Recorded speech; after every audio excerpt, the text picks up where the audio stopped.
Tive que sair um pouquinho, pessoal, para ver se o Flávio consegue entrar de novo. Tá dando uns probleminhas aqui. Não sei por que cargas d'água ele não está conseguindo conexão. Aqui, Flávio. Deixa eu verificar aqui. Flávio Calegari.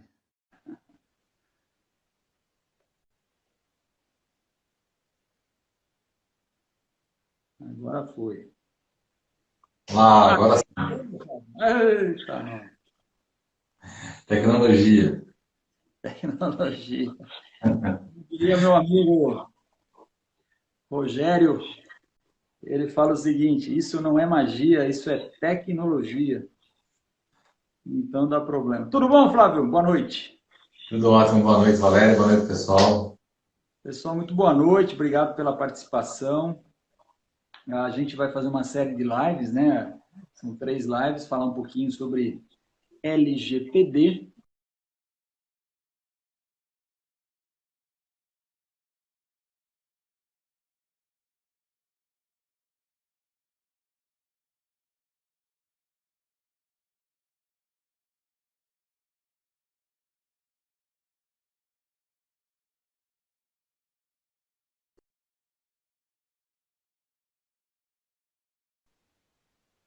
Flávio, caiu um pouquinho aqui.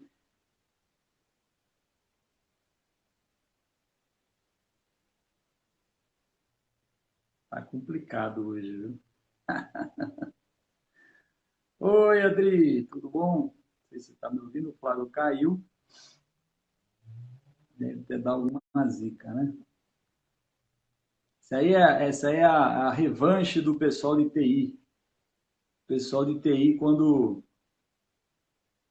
a gente precisa mais deles, eles chegam perto da máquina, a máquina funciona, né? Agora tá acontecendo ao contrário. Tá, vamos lá, vamos ver se o Flávio volta aqui. Flávio Calegari, visualizar, deixa eu ver aqui. Flávio, de novo. Vamos lá, agora vai. Agora acho que vai. Pede desculpas aí, mas é assim mesmo. Até engrenar. Agora, Caiu qual conexão? Minha ou a sua, hein? eu acho que foi a tua. É.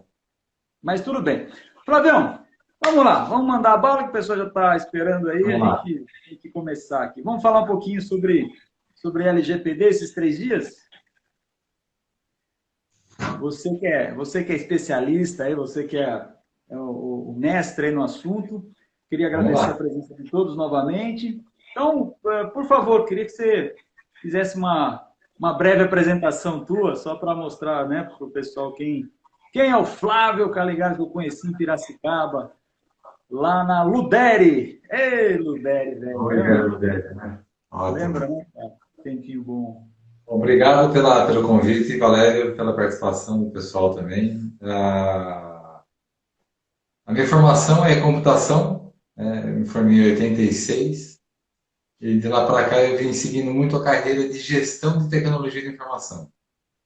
Legal. Em 2005 eu migrei um pouco para a área de brinquedos educativos e científicos, né? Foi uma aventura boa de aprendizado, aventura no bom Poucos, sentido, né? Flávio, poucos sabem disso, vou falar já. Você teve uma parceria com o Marcos Pontes, nosso ministro Exato. de tecnologia. Nós Na época, né? começamos a desenvolver projetos de brinquedos científicos juntos, né?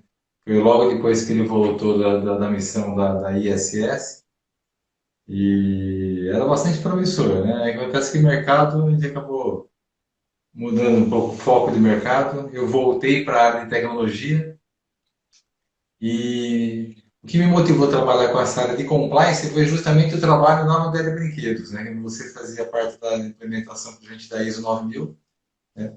Eu confesso que eu me apaixonei por essa área de compliance e de lá para cá, todas as empresas que eu trabalhei como gestor ou diretor de TI, eu busquei justamente essa área de adequação de boas práticas. Então, seja a área de ISO 27000, que é segurança de informação, seja a COBIT, que é governança da área de tecnologia, seja o ITIL, que é a área de serviços. E em 2019, no começo de 2019, eu estava liderando um grupo de gestores de TI aqui em Piracicaba, 46 gestores, né, todos colegas de outras empresas, né, nessa mesma área. E aí surgiu o tema, né, a tal da LGPD. É interessante porque é um grupo muito grande, nós decidimos e optamos por montar um grupo menor de trabalho para poder fazer com que esse grupo estudasse sobre a LGPD e pudesse ser multiplicador para os demais membros do grupo. E aí é algo interessante, né? Porque o pessoal da área de tecnologia normalmente tem aquele foco muito objetivo, né? Nós montamos esse grupo que tinha 6 ou 7 amigos, né, colegas de trabalho, e a gente fez uma reunião, 2, 3, 4 reuniões, e era difícil entender a lei, né? Aí um dos nossos colegas lá, tinha um amigo, um advogado de direito digital, nós incorporamos esse advogado no grupo, e aí, numa rápida reunião, ele esclareceu uma série de pontos, né? Porque a interpretação da lei não é algo fácil, né? Para um jurista, né? Para um advogado, ele tem essa habilidade, e para nós, na área de tecnologia, a gente sente um pouco mais de dificuldade. Depois que você pega o jeito da coisa, aí fica mais fácil, né? Mas foi muito importante esse trabalho com a área de direito junto, né? De lá para cá, eu comecei, na época eu era gerente de TI das escolas Dom Bosco em Piracicaba, né? Na rede são 4 escolas aqui, mais um campus do Unisal. E aí fui convidado para participar do Comitê de Proteção de Dados de Privacidade da mantenedora de todos os colégios e obras sociais em São Paulo, né? Comecei a fazer um trabalho lá como se fosse um DPO. Antes disso, até pela paixão por essa área, fiz toda a parte de certificação, os treinamentos para a certificação de DPO, rumo a essa certificação. E aí veio a pandemia deu aquele esfriado e tudo mais, né? E em agosto, em julho, agosto de 2020, quando nós começamos a retomar os trabalhos, a mantenedora da inspetoria dos colégios salesianos me fez um convite para trabalhar em São Paulo, fazendo esse trabalho todo para toda a rede, né? E aí nós acertamos que eu ficaria não como um CLT, mas como um PJ mesmo, onde eu poderia fazer não só para a rede salesiana de escolas, como para outras empresas. E de lá para cá, então, criei uma empresa especializada nessa área de segurança da informação e lei geral. Essa que tá atrás de você aí, né? Isso aqui, ó, fazendo merchan aqui. Como é que é o nome dela? Modus DPO. Modus DPO, é que tá ao contrário, que a gente tem que aprender a ler ao contrário. Ah, é verdade, né? Não, mas não tem problema. Flávio, que legal. Você teve um tempo nos Estados Unidos também, né? Você ficou um tempinho lá. Eu tive algum tempo estudando, né, fazendo algumas especializações, algumas vezes, né? Primeiro na área de radiologia e transmissão e transferência de dados de imagem, depois fazendo aperfeiçoamento em cursos de inglês, depois na multinacional que eu trabalhei, a sede da área de tecnologia era em Chicago, então tive várias incursões, né? Trabalhava junto com o time de Chicago nessa parte.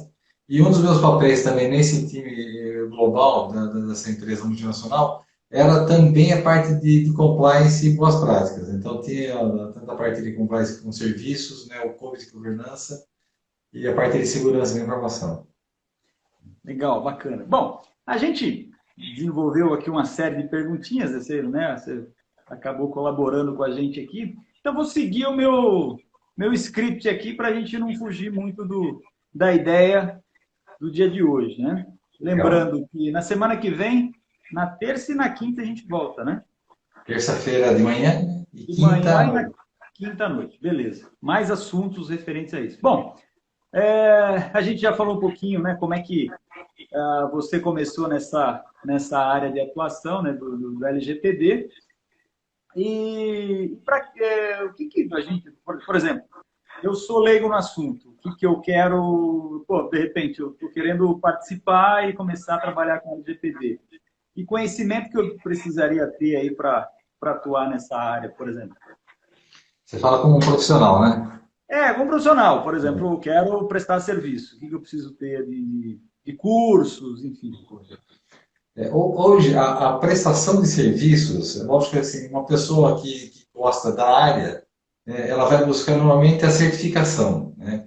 São 3 cursos que se faz, né? E depois esses cursos levam a 3 provas, né? Que cursos são esses?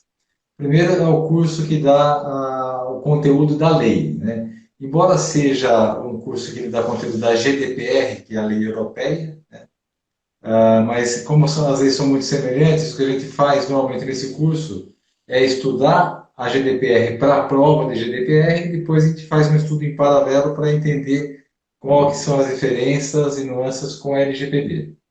Então, o Legal. bacana disso é que o profissional ele se forma tanto para poder fazer um trabalho internacional como nacional, que é muito bom. O segundo curso é um curso sobre segurança da informação, né? Esse, né, que pega um pouco para quem não é da área de TI, né? Normalmente, os profissionais ou são da área de direito, ou são da área de tecnologia, ou da área de administração e recursos humanos. Então, quando chega no segundo curso, pega um pouco, porque tem conceitos, embora são conceitos básicos, né, de segurança, mas tem alguns entraves que para quem não é de tecnologia, de segurança, tem um pouco mais de dificuldade, mas vai também, né? Um pouco de esforço vai, para quem não é da área. E o terceiro curso, que é um curso mais prático, ele tem uma parte teórica, mas depois ele tem uma aplicação prática do modelo de adequação. Ou seja, eu preciso conhecer a lei, preciso conhecer a parte de proteção de dados, privacidade e segurança da informação, e depois um modelo para aplicação. Então, o que a gente faz num projeto de uma empresa, que como a minha que vai trabalhar em projetos de adequação, a gente pega esses 3 conhecimentos, né? A lei, o conhecimento das práticas e o conhecimento de segurança e aplica no modelo de adequação. E aí, cada tipo de empresa, né? Uma área de serviços tem algumas nuances, a área de indústria metalúrgica tem outras nuances, comércio tem outras, e cartórios também tem as suas nuances. Inclusive tem um pontinho bacana lá que é o provimento 74. A gente fala um pouquinho E dele daqui a pouco, né? nós vamos justamente falar um pouquinho sobre isso, né, daqui a pouquinho, né? Bom, e além disso, pô, claro, você tem que ter uma bagagem por trás, conhecer informática, né? Tem muitos aventureiros aí que às vezes eles são só advogados, então não basta ter só a advocacia, né, o direito, né? Mas precisa ter uma bagagem de TI, porque senão você vai, né, vai ter dificuldades, né? Exato. O que a gente vê que é muito importante nesse processo de você fazer a capacitação é a experiência e a bagagem com uma das áreas. Então, eu me recordo muito quando eu fiz as capacitações em 2019, né? Esses profissionais que estavam comigo, né, os advogados, o pessoal de administrativo e TI, né? Você vê que a maioria deles eram pessoas com já alguma experiência de trabalho em outras áreas, ou com conhecimento, por exemplo, de uma adequação de ISO, ou seja, como consultores, ou seja, como auditor interno, e isso ajuda bastante, né? Muitos desistiam no meio do caminho, porque justamente faltava ou algum empenho, ou faltava, de fato, ter um pouco mais de experiência, principalmente no que pega muito a parte de segurança da informação, né? A parte de direito ela é super importante, né? A gente tira o chapéu para os advogados que fazem esse trabalho, é algo assim bonito. E tem vários colegas meus que são advogados, né? E depois tem a parte lá da adequação operacional mesmo. E aí exige, não é só não é qualquer pessoa de TI, inclusive. Você pega alguém que é de desenvolvimento de sistemas, ele não costuma ter habilidade para a área de segurança e informação. Se ele é Sim. só suporte técnico, também não tem isso, né? Normalmente ele teria que ser alguém voltado mais à área de compliance mesmo, ou seja, né, segurança da informação com conhecimento para poder ter uma mais habilidade de fazer esse trabalho. Legal. Viu? Bom, a gente tocou no assunto de cartórios. Qualquer empresa, a gente vai precisar adequar essa lei, né? Então, cartórios ainda mais, porque tem bastante informações lá, às vezes sigilosas e tudo mais. Conta um pouquinho dessa necessidade para cartórios. Eles precisam, qual é a necessidade dos cartórios a fazerem a adequação dessa lei? A lei já está em vigor, né? A lei está em vigor desde setembro de 2020, né? Ela foi promulgada em 2018. Ela ia entrar em vigor em agosto, né, de 16 de agosto de 2020. Aí teve toda uma lambança lá com uns queriam postergar, outros não, e no final, lá em setembro, o presidente sancionou ela, né, e hoje nós temos ela em vigor, então, desde essa data. Né? O que foi prorrogado apenas foi a questão das sanções. As sanções devem entrar agora, em 1º de agosto. Tem muita gente falando e especulando que vai postergar de novo. Eu, particularmente, não acredito, porque o único projeto de lei que está tramitando no Congresso sobre isso era um projeto antigo que ele queria postergar desde a parte da vigência, ele não conseguiu esse projeto, né? E agora eles criaram uma outra PL, um outro PL para tentar jogar para janeiro de 2022, né? O que eu acho um pouco provável. Bom, voltando à questão dos cartórios, né? O que um cartório precisa? Na verdade, toda empresa, independente do tipo de trabalho que ela exerça, né? E até o pessoal me pergunta muito, até profissional liberal, ou seja, todo mundo que tem algum tipo de receita econômica, ou seja, tem um objetivo econômico, e nesse objetivo econômico trata de dados pessoais. Precisa se adequar à lei, né? A gente, é Exemplo, lógico, até... viu, Flávio? Só como exemplo, um consultório dentário, aí, né? Um dentista. Exatamente. Ele tem dados, ele tem informações, tem um monte Tem de informações informações aí. e precisa, né? Depois eu vou contar até um caso que aconteceu comigo justamente sobre o conselho, né? Mas como é importante a gente ter essa visão também. No caso do cartório, tem dados, dados dos titulares, né? Então são dados pessoais dos titulares. É pouco provável que a gente tenha dados sensíveis. Isso dá um certo alívio, por quê? Porque toda vez que você tem dado sensível, o que é um dado sensível? Aqui abrindo parênteses, né? Quando eu trato sobre religião, sobre questões políticas, sobre dados de raça, dados biométricos, a gente considera dados sensíveis. Saúde, O né? pessoal, dados de saúde, né? O pessoal até pergunta, aí conta bancária, né? Não, conta bancária é um dado sigiloso, mas ele não é um dado sensível, né? O dado sigiloso, o dado sensível, é aquele dado que, se ele for mal utilizado, né, ele poderá causar um dano moral à pessoa, não um dano financeiro, mas principalmente um dano moral. Então, todos esses dados que poderão causar um dano moral têm essa característica de dado sensível. Ah, O legal. cartório, normalmente, ele não trabalha com dados sensíveis, mas ele trabalha com muitos dados pessoais, né? À medida que você tem contrato, você tem endereço, você tem uma... E um vazamento, né? A gente sempre pensa assim, mas qual que é o problema em torno disso? Né? Dizer, vamos imaginar lá na frente. Se ocorrer um vazamento de dado pessoal, deixa eu só desligar aqui o campainha do celular aqui, senão ele fica tocando.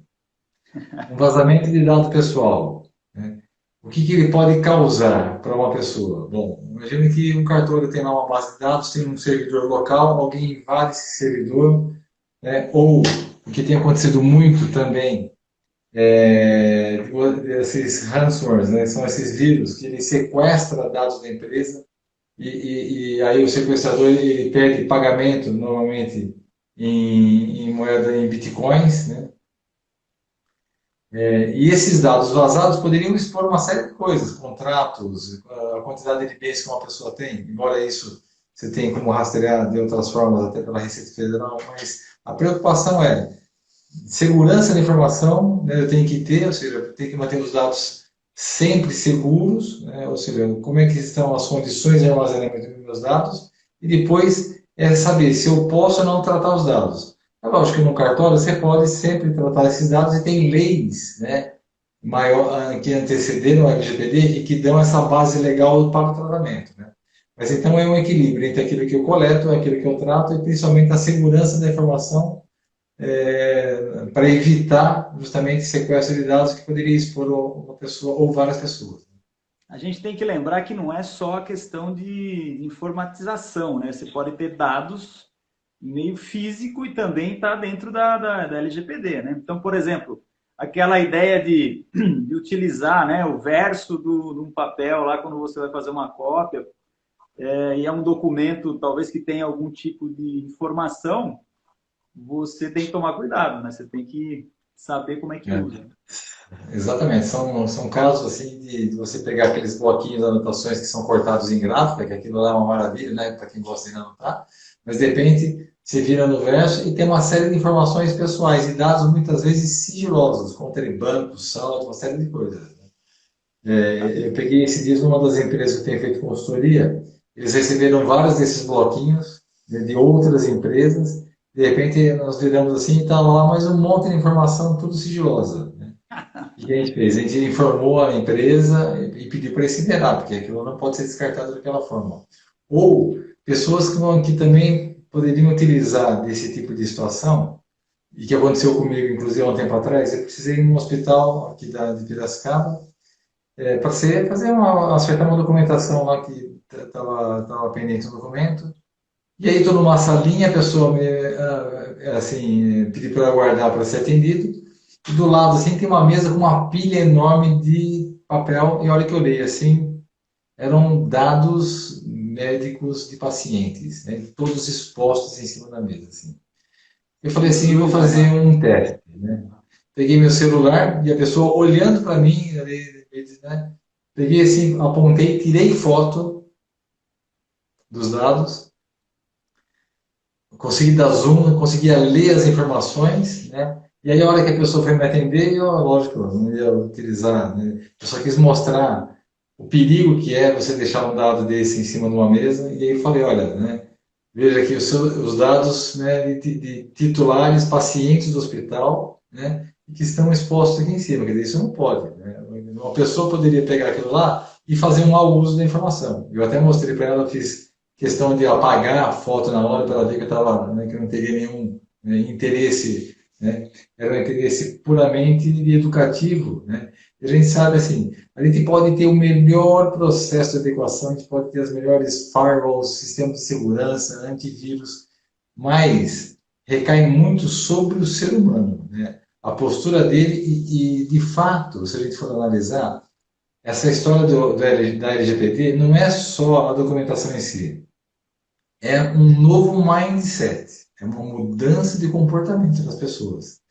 Tanto de nós, titulares, querendo os nossos, né, reivindicando os nossos direitos, né, perante as empresas, ou seja, aquele monte de enxurrada de ligação telefônica que a gente costuma receber, né, vendendo produtos e as pessoas não te dão nem chance de você respirar e perguntar de onde você tem o dado, ela já vai, né, colocando uma série de informações, como também aquele mindset dentro da empresa, né?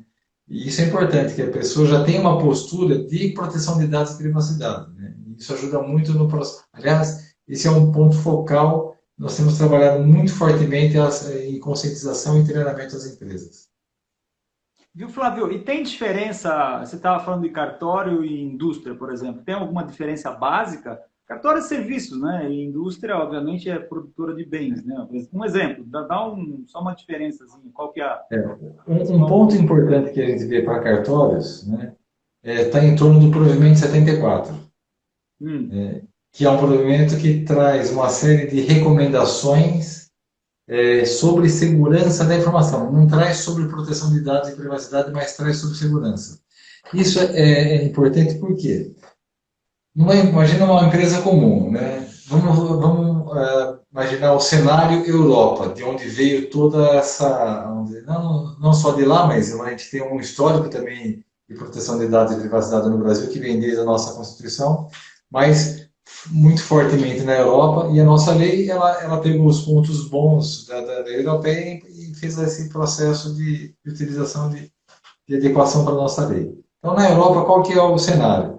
Empresas, a grande maioria tem ISO 9001 e muitas que já, mesmo que ela não seja da área de tecnologia, mas que ela use bastante tecnologia, ela já tem a ISO 27000, que é de segurança da informação.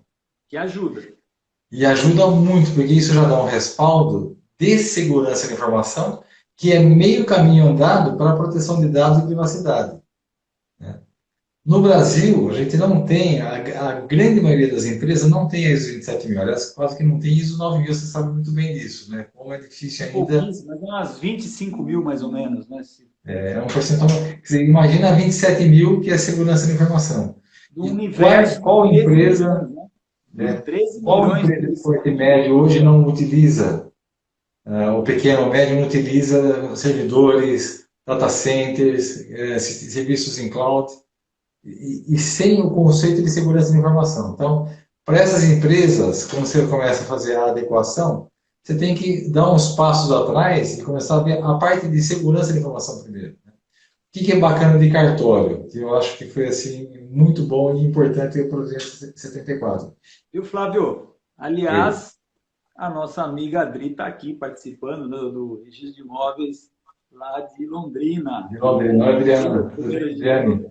Obrigado, pessoal aí que está participando aí, acompanhando com a gente. Vai lá, desculpa, Legal, continua. ótimo. Voltando ao provimento 74. Quando ele surgiu, que foi em 2018, o que se procurou fazer? Pegar aquilo que era estritamente necessário e importante para cartórios em termos de segurança da informação, né? E criou-se três níveis de adequação, né? Classe um, classe 2 e classe 3.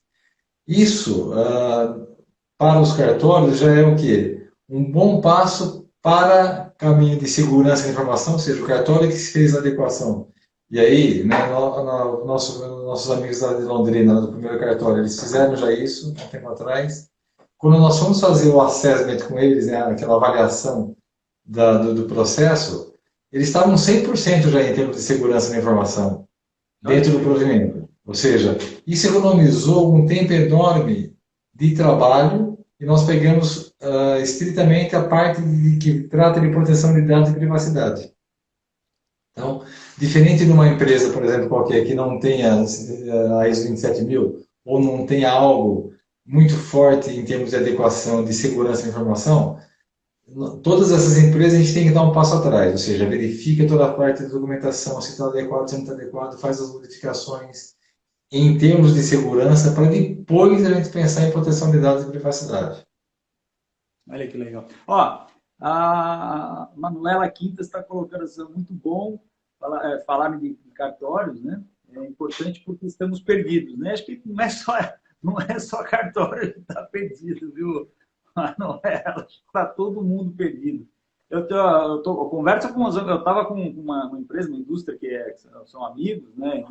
Não são mais clientes, acabaram virando amigos e são da minha cidade, né? Na verdade, na cidadezinha do meu pai, né, Jumirim.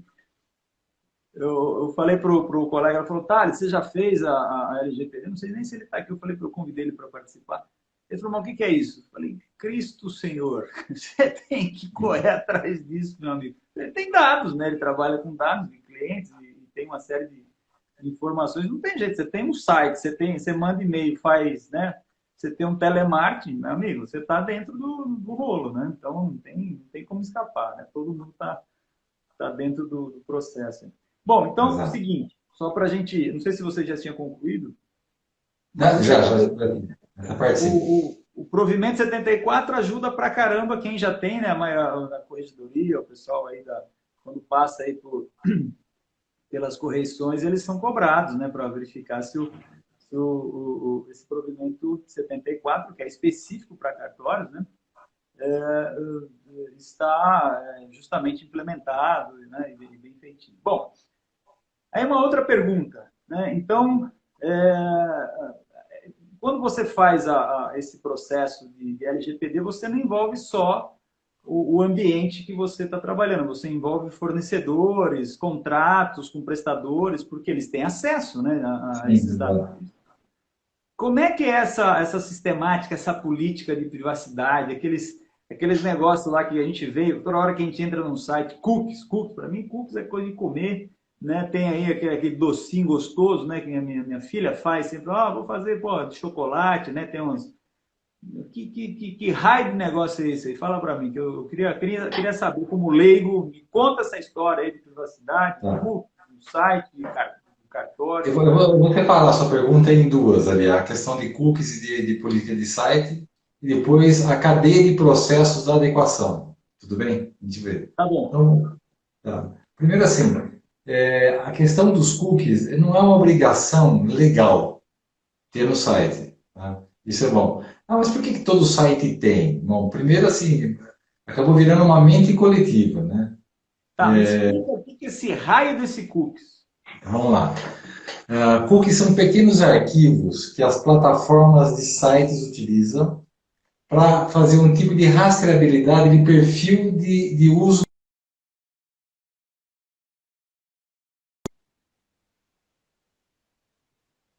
Oi?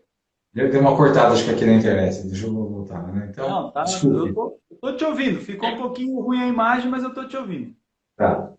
Então, assim, os cookies são pequenos arquivos que um provedor instala, por exemplo, uma ferramenta no seu site, e essa ferramenta que está no site, ela começa a coletar o perfil de utilização do site. Tem, assim, dezenas, aliás, centenas de tipos de cookies, né?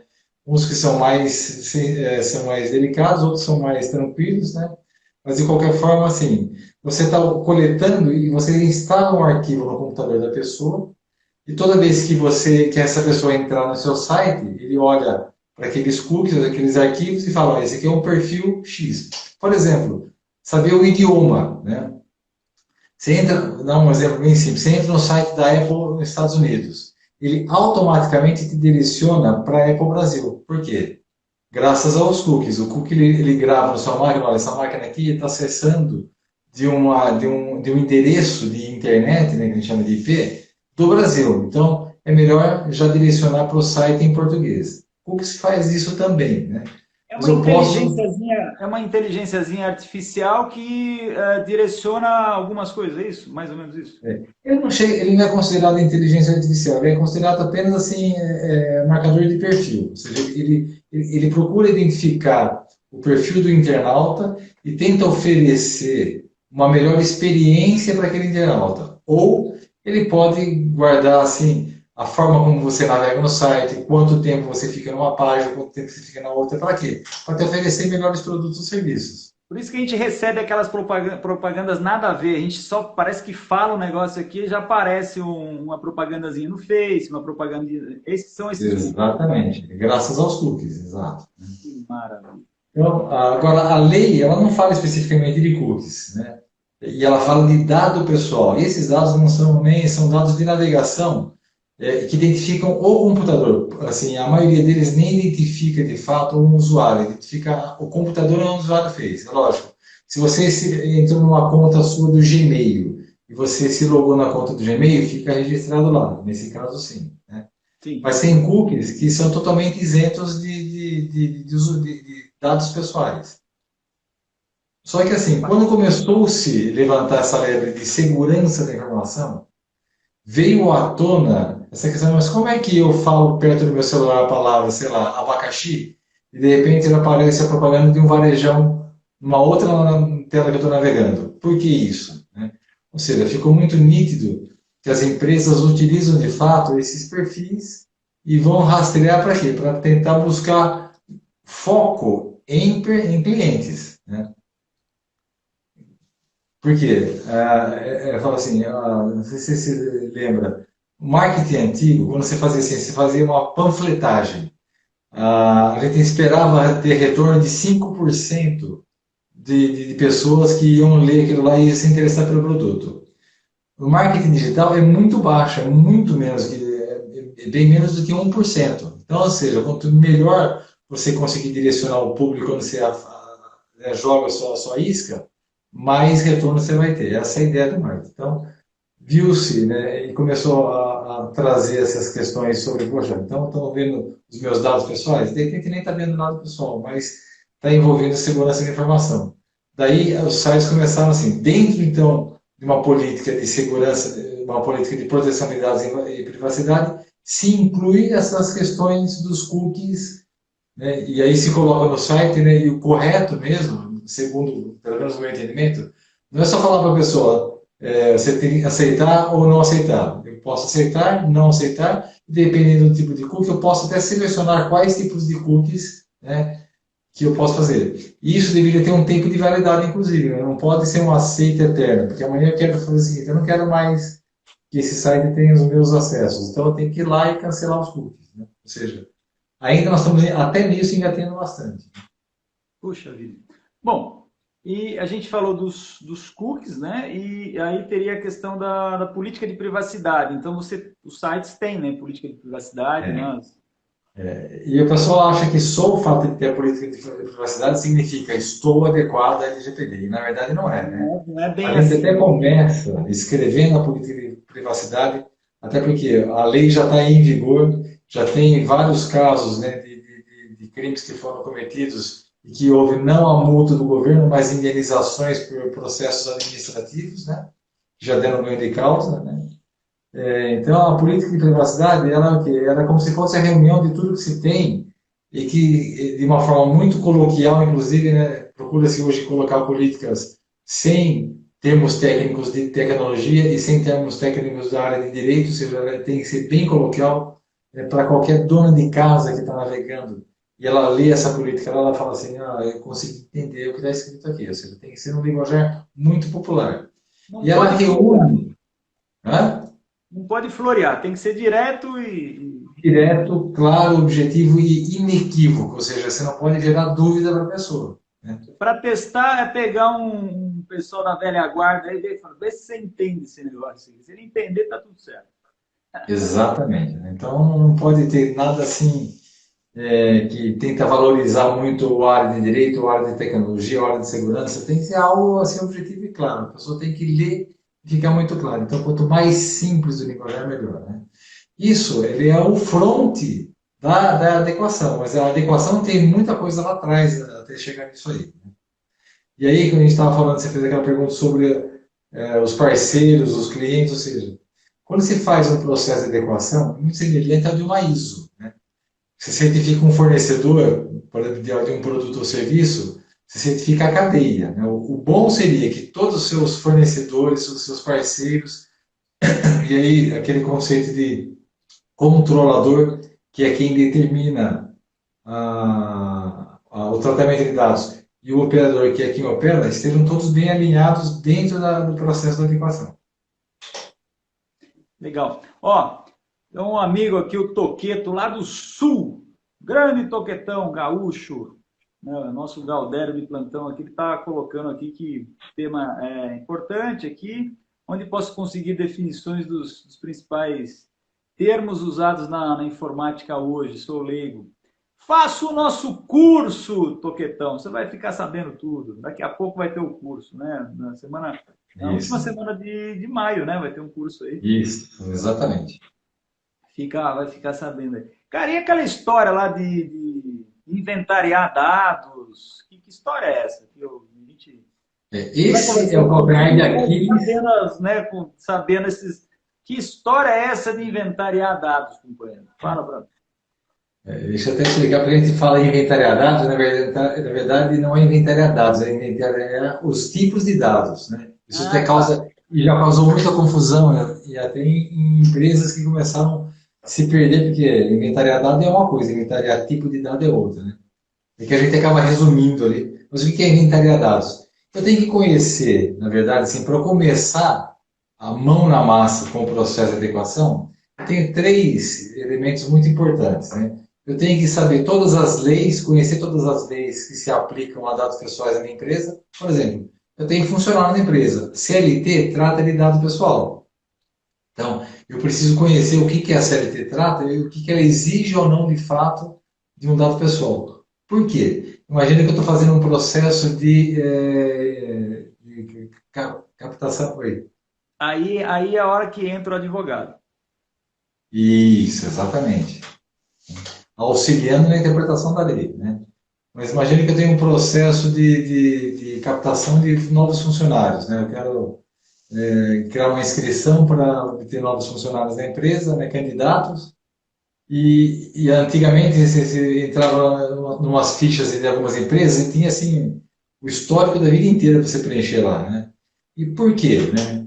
Para que tanto dado assim? Então, precisa haver um embasamento de fato de alguma lei que fala, olha, esses dados podem ser tratados nesse momento não, pode ser que depois eu possa querer tratar. Mas se eu não vou tratar desse dado agora, né, eu não coleto ele mais agora. Então, conhecer as leis, né?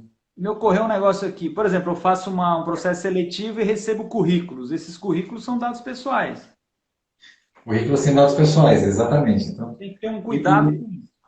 cuidado porque muitas vezes você pede assim, dados sensíveis, por exemplo, religião, raça, né? Se a pessoa tem envolvimento com algum sindicato ou político, né? Então, se você coleta esse dado nesse momento, você tem que dizer o porquê que você coleta. Então, você quer saber religião? Tá bom. Para que você vai coletar o dado da religião? Isso Entendi. poderia suspeita, levantar a suspeita de uma possível discriminação. Eu quero pessoas de religião X e não quero da Y, né?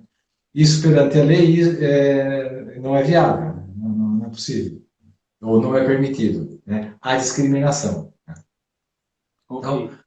a gente mapeia todas essas leis, da CLT até qualquer outra lei que se aplica. Se é uma escola, você tem a Leis de Diretrizes e Bases da Educação do Brasil, né, LDB.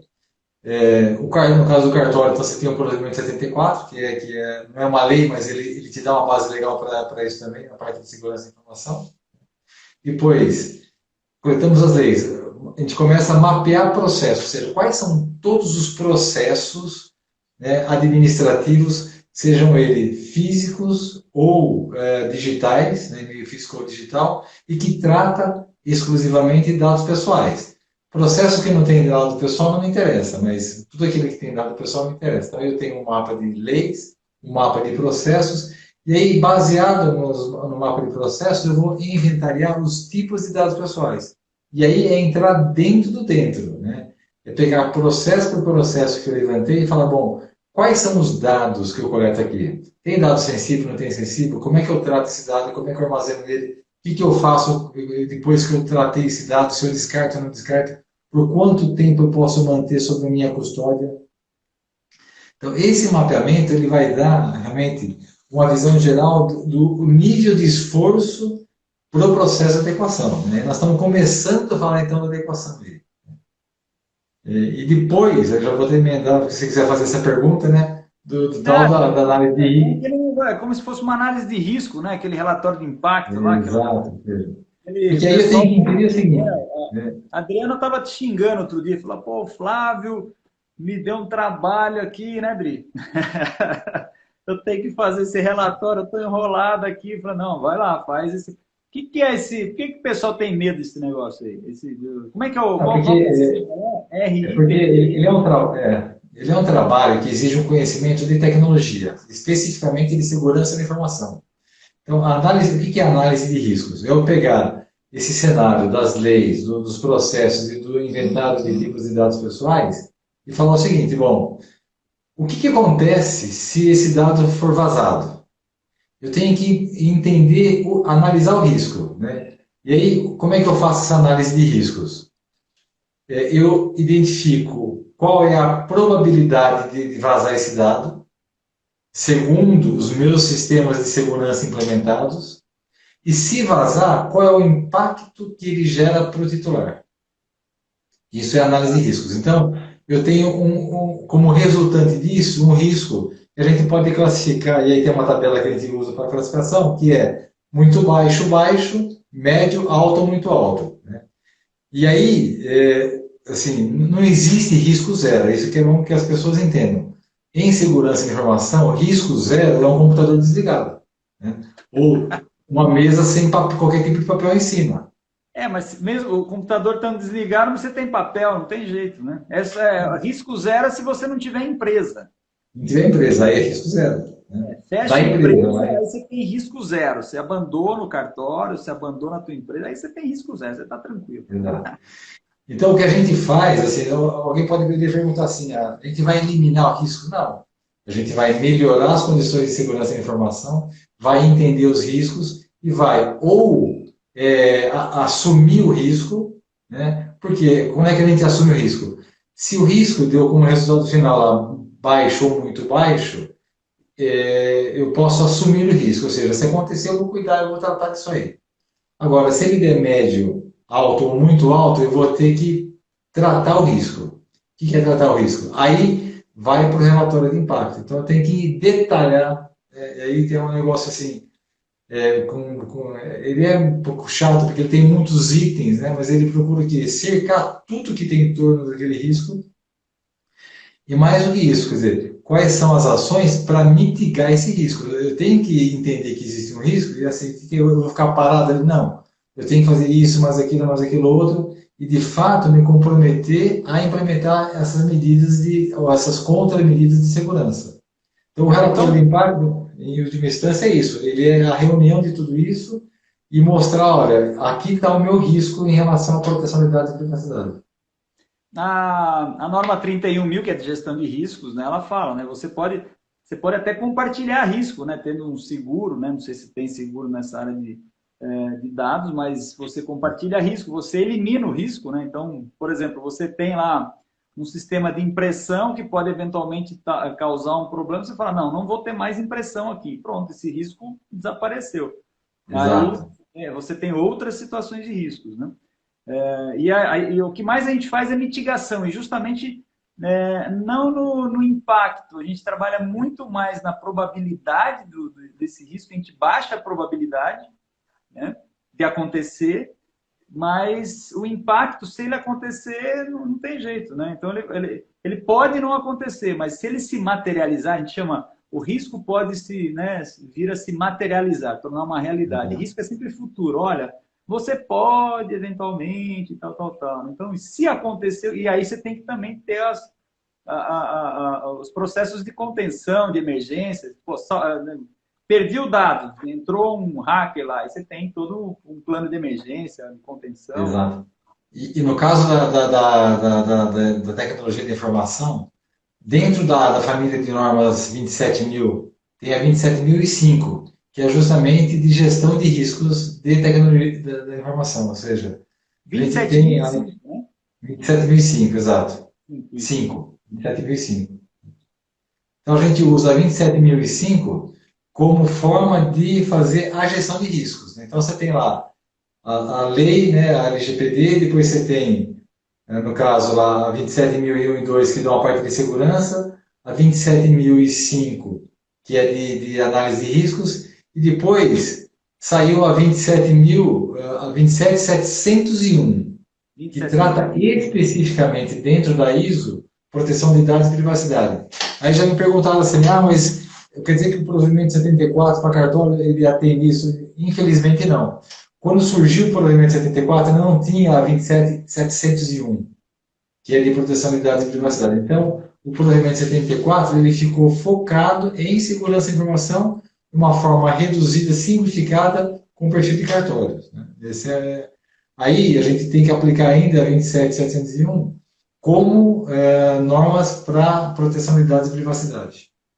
Que legal, que bacana. Bom, a gente já está estamos nos Nossa. finalmente aqui. Deixa eu perguntar um negócio para você. O que você me fala, uma dica aí, né, para a gente fechar, para um bom processo de adequação para essa lei, né, a LGPD, mas é LGPD de dados pessoais, né, sempre focado em Dados dados pessoais. pessoais. Tá? Então, qual que é a dica, a grande sacada aí? O que você... Contrata o Flávio primeiro.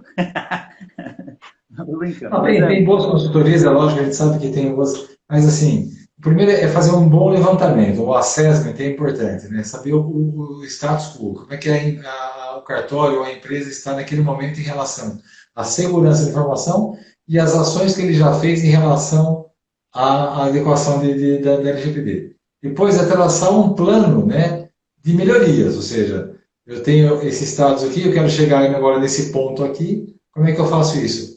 A gente utiliza que modelo? A gente utiliza o modelo britânico, que é o modelo mais conceitual e é o mais abrangente. E o que a gente faz assim, no assessment, a gente já vai eliminando aquilo que não precisa mais.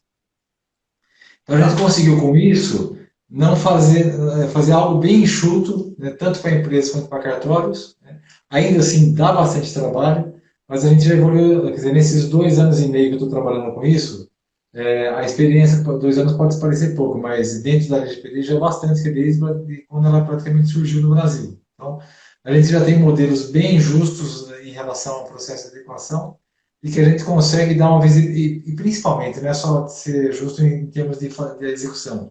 A gente quer que o cartório ou a empresa ela tenha liberdade de avançar com isso depois, né?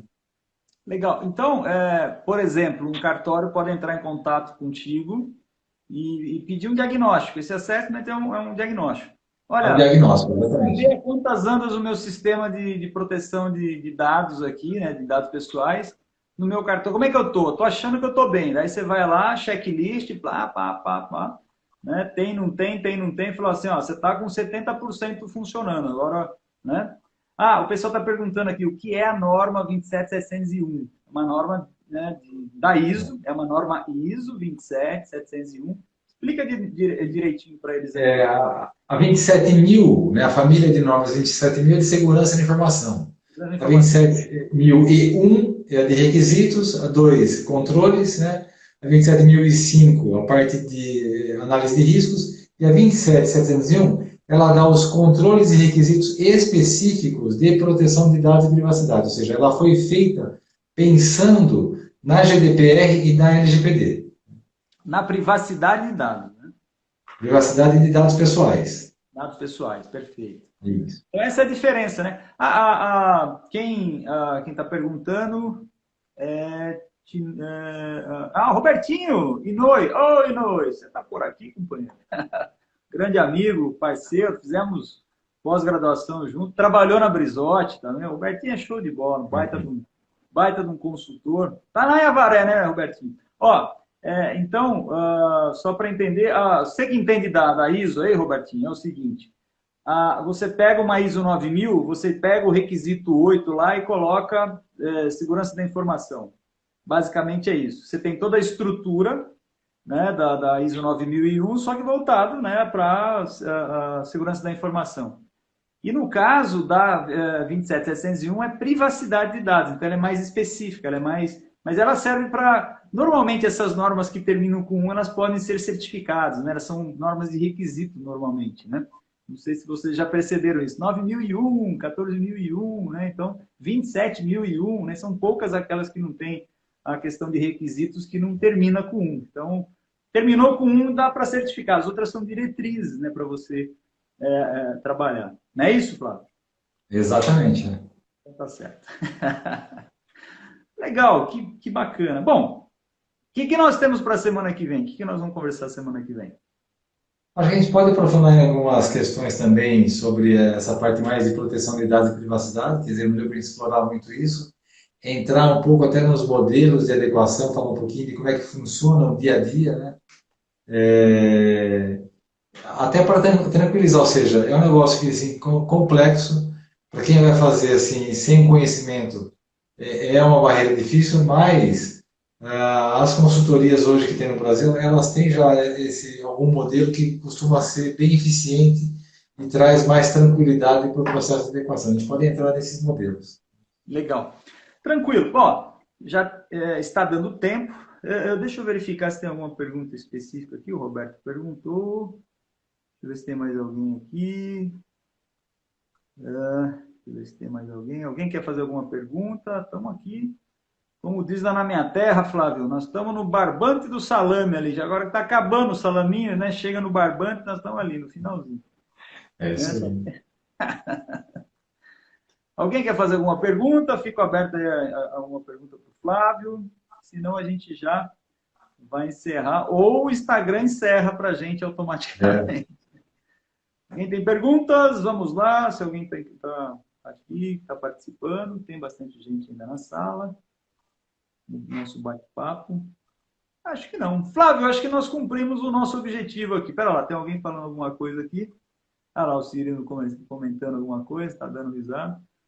Lembrou na ilha da minha terra, lá na minha cidade de Laranjal Paulista. Pá, você também é perto. Bom, se não tem mais ninguém para perguntar, espero que a gente tenha dado uma visão aí geral, pelo menos nessa primeira live. Lembrando, final do mês nós vamos ter um curso sobre LGPD específico, né? São 6 horas, né, Flávio? 6 horas de treinamento, isso. São 2 dias ou 3 dias? São 2 dias, né? São 2 dias. Uma terça e uma quinta-feira. Aí já é um pouco mais específico, você vai passar esse processo todo, né? Então, assim, queria agradecer aqui, eu gostaria de saber, Flávio, a respeito de custos. Opa, lá, agora mexeu com... Aí, você quer postar quanto que ele vai falar assim, depende. Depende. Quando começou essa questão das primeiras consultorias, o custo era algo assim fora das condições das empresas do Brasil. A gente sabe que tem grandes corporações como o Price, como outras tantas, fazendo esses trabalhos. E assim, essas empresas trabalham na casa de centenas de reais lá, centenas de milhares de reais. Né? O custo vai depender bastante do quê, né? É a quantidade de horas que a gente vai colocar dentro da organização, né, em termos de trabalho. Então, conforme o grau de adequação, varia o custo, né? Não dá para precisar. Mas hoje, ele é, assim, confortavelmente pagável por uma empresa. Não é nada nem absurdo em termos de... O benefício compensa. Com certeza, né? Porque uma multa pode pagar todo o processo de adequação, né? Se Quanto imaginar custa que uma multa assim, razoável, baixinha, assim? Alguém processar você? multas de indenizações, só de indenização, R$ 10.000. Elas estão começando por, ou seja, com duas, três multas, você paga o processo de indenização, né? Não é do governo, é sanção, né? Quer dizer, não é multa, uma indenização de R$ 10.000, ou seja, com duas, três indenizações que você tem que fazer, você já pagou todo o processo de consultoria. Então, imagina uma sanção, né, uma multa do governo, aí que pode chegar a 2% do faturamento da empresa no ano, por É? sanção, Ah, né? Pode chegar a isso. Então, ela está fazendo outra pergunta interessante aqui, ó. Quando o cartório é pequeno, ou seja, enquadrado na classe, teria alguma diferença com cartórios classificados como 3, por exemplo? Tem aqueles sim, níveis, né? porque no assessment, na avaliação, a gente vai categorizar o cartório estabelecido na classe um, 2 e 3, né? A classe 1 ela exige menos requisitos de segurança de informação. Então, se o cartório para ele alcançar esses requisitos, ele vai ter um investimento menor, tanto de tempo como até de recursos internos, porque ele vai ter, de repente, que colocar um firewall, ter que colocar um servidor, ou serviços de nuvem, né? Então, quanto menor a classificação, mais fácil o processo de adequação, né? Por isso que a gente segue muito assim, à risca o procedimento 74. O que eu acho que é interessante, só uma dica para o pessoal aqui, né? Já a gente fecha aqui, porque já passou um pouquinho, né? O Instagram está sendo, né, legal com a gente. Mas é assim, eu sempre digo para o pessoal, independente de qualquer coisa, que é barato, mas faça um diagnóstico, né? Faz um diagnóstico, acho que leva o quê? Um dia, Flávio? Quanto tempo? Diagnóstico, ele chega, nós chegamos a 4 horas, em meio período a gente faz o diagnóstico, que Então, ele ele pergunta e leva um resposta. custo razoavelmente barato e você vai ter um check-up. É como se você fosse numa empresa de radiologia lá e você tirasse uma chapa do teu pulmão lá para ver como é que tá. Né? Então, olha, Exato. ó, São tá 4 horas de tumor, diagnóstico e mais 4 de relatório que a gente tem que analisar depois, né? exato. Então, pelo menos você já fica sabendo o tamanho da encrenca que você tem, entendeu? Às vezes você está pensando que o negócio é muito complexo e não é. Você pode fazer aí, tendo um diagnóstico. Eu sempre falo isso para todo mundo que vai fazer, inclusive qualquer tipo de norma. 9.000, 14.000, qualquer norma. Faz um diagnóstico, até para verificar. Tem um caso interessante. Quando nós fomos fazer a Tilibra, vou falar da Tilibra aqui, porque é um caso de amor que eu tenho com essa empresa. Né? Eu fui estagiário lá, aquela coisa toda. Se eu fosse dar o valor de uma proposta que a gente, né, o meu grande mestre, professor, né, que me contratou lá, que é o Ricardo Carrijo, né, perdão, o Carrijão, né, o O Ricardo. Carrinho inclusive, fez mestrado comigo. Pois é, então, o Carrijo, ele pediu um orçamento cheio. Eu falei, professor, vamos fazer o seguinte, sempre chamo o Carrijo muito respeitosamente como professor, adoro ele. Professor, vamos fazer o seguinte, vamos fazer um diagnóstico? Bom, frigir os ovos, a gente baixou para 1/3 do que eu ia passar para ele. A Tiliba já tinha tudo, eu sabia, trabalhei lá, comecei com manutenção produtiva total. O nosso amigo Inoue aqui trabalhou na Tiliform, sabe disso, tinha todos os processos. Então, foi só juntar o quebra-cabeça e fazer o sistema de gestão. A mesma coisa acontece com o sistema de segurança de informações e essa parte da LGPD. Né? Se você fizer um diagnóstico, você tem uma noção do que você vai precisar fazer ou gastar. E o Exato. Flávio é um cara muito né, puxando a tua, né, brasa para tua sardinha aqui, eu conheço você de outros carnavais, você é um cara muito correto, muito objetivo e não tem teve muita exploração no início, né? O pessoal cobrando assim horrores, né? Absurdo, né? Meio fora do contexto, assim, achei um negócio absurdo, né? O que o pessoal cobra. Não precisa se aproveitar de uma situação, né, de desespero, né? Cobra o que é correto, né? Que vale e faça o seu serviço, né? Você ganha com isso. Então é isso. Acho que a dica maior que a gente dá aqui, né, Flavião? Faça um diagnóstico, procure. Faz o diagnóstico, exatamente. A modus DPO, é ou não é? Depois a gente tenta deixar aqui. Eu peço para o pessoal. Você não quer falar lá como é que a gente encontra você, Flávio? Bom, o site, faz pelo site da empresa, tem um formulário de contato, inclusive com todas as questões, os requisitos do consentimento de contato. É www.modusdpo.com.br. Dá uma tiradinha de cabeça aí, a gente consegue ver lá. Só que está ao contrário, né? Preciso espelhar ele aqui. dpo.com.br. Legal, Modusdpo.com.br. Flávio, cara, deixa eu te agradecer aí mais uma vez pela tua participação. No dia. Eu que agradeço pela oportunidade. Eu achei muito bacana poder estar com. A gente é parceiro já de longa data, você sabe quanto que eu te admiro também como profissional. Aprendi muito com você nessa parte de certificação. Então, eu me considero muito alinhado com o seu trabalho. Aprendemos muito, né? Que eu passei a admirar aí o teu. Uma pena que no país aqui não se valoriza a ciência, né, como deveria, né? Então, o projeto teu era fantástico, cara. Aquela empresa era a empresa dos sonhos de qualquer pessoa que gosta de ciência, que gosta de criar. Não, eu lembro até hoje dos dinossauros, né? O Next, né? Next.